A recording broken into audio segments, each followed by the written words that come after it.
दोबारा जोर से बोलना, तुझे हजारों लोग इस समय देख रहे हैं, सुन रहे तेरी बात को। जरा रुक जा, दोबारा सुनो भाई जरा एक बार सारे के सारे। अभी ये फोन कॉल्स देख रहे हो, ये उन बच्चों की है जिन्होंने पसीना बहाया है। चल भाई बेटा अब जोर से बोल, अपना नाम बता पहले, नाम क्या है? रजत कुंडू। फिर दोबारा जोर से बोल, नाम क्या है? रजत कुंडू। रजत कुंडू। कुंडू। कहां से बिलोंग करते हैं रजत कुंडू साहब आप? बागपत। बागपत। गांव का नाम बोलो। खेवा। क्या? खेवा। खेवा। खेवा। खेवा। हेवा। हाँ जी। अच्छा, तो ये गांव का नाम है। तो साहब दोनों के लिए क्वालिफाई हुआ या एक के लिए? सर दोनों के लिए, फर्स्ट के लिए और सेकंड के लिए भी। दोनों के लिए, फर्स्ट और सेकंड दोनों के लिए। Yes sir. चलिए, तो बहुत बहुत शुभकामनाएं, अपने माता पिता का आशीर्वाद लो फटाफट। आपकी वजह से हुआ सर सब।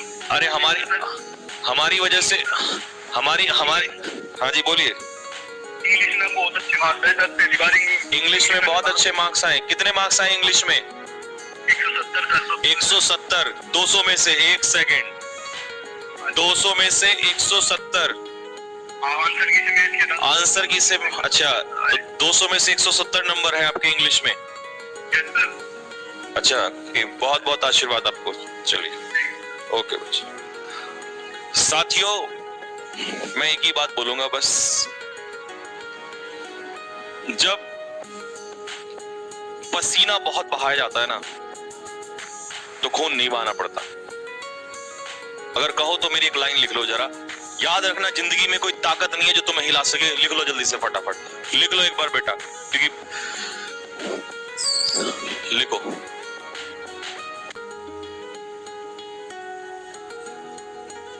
It is better to sweat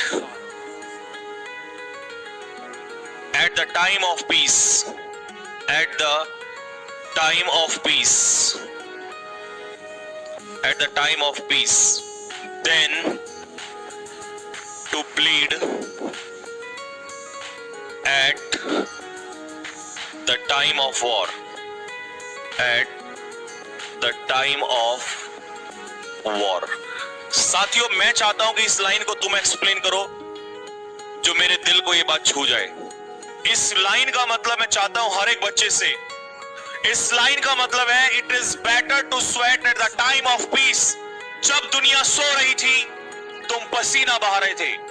और सही वास्तव में बात यही है कि शांति के समय में अगर तुमने पसीना बहाया तो तुम्हें युद्ध में खून बहाना नहीं पड़ेगा। और फौज यही सिखाती है, फौजी बनने वाला हो या फौजी बनाने वाला हो, दोनों को फौज यही बात सिखाती है कि जब समय है आपके पास, उस समय को सोने में, इधर उधर घूमने में उसे मत गुजारो। पसीना जितना ज्यादा बहाओगे खून उतना कम बहेगा। चाहे वो युद्ध हो और चाहे वो एग्जाम हो, बात तो सेम ही है साथियों। और ये समय इस समय पीस का चल रहा है, जितना पसीना बहा लोगे उतना ही पेपर में खून कम बहाना पड़ेगा। साथियों, वो जो आंखों से आंसू निकलते हैं ना, वो खून के बराबर ही होते हैं। And that's why the best line that it is better to sweat at the time of peace than to bleed at the time of war. And therefore the only reason is that National Defense Academy provides 5-year training to you guys.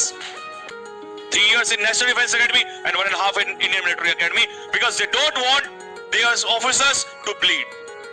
वो नहीं चाहते कि उनके officers का खून बहे. That's why they give that much training, guys.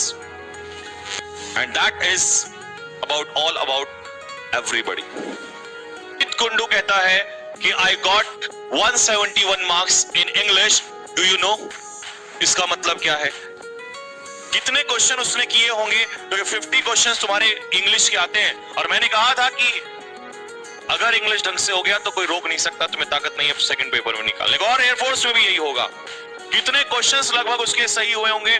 Maths के हिसाब से तुम ही मुझे बता दो, मुझे तो कम आता है। लगभग मैं मान के चलो कि 42 प्लस समथिंग इसके सही हुए होंगे। हाँ भाई, इतना मान ले कि 42 समथिंग कुछ ऐसा सही रहा होगा इसका, कुछ इतना। तो लगभग 170 जो भी इसके मार्क्स बने हैं। कौन कहता है कि इंग्लिश में 40+ नहीं आते हैं? आते हैं साथियों, क्यों नहीं आते हैं? सब्सक्राइब कर लीजिए, सब्सक्राइब वाला बटन देखो जरा, जाओ यहाँ पे, देखा, दबा दो, दबा दिया सभी ने। रेड वाला जहां रेड हो रखा है, रेड उसको ब्लैक कर दो, काला कर दो उसको, आग लगा दो उसमें, लगा दिया। चलो, तो सभी को मेरी तरफ से जय हिंद, जय भारत।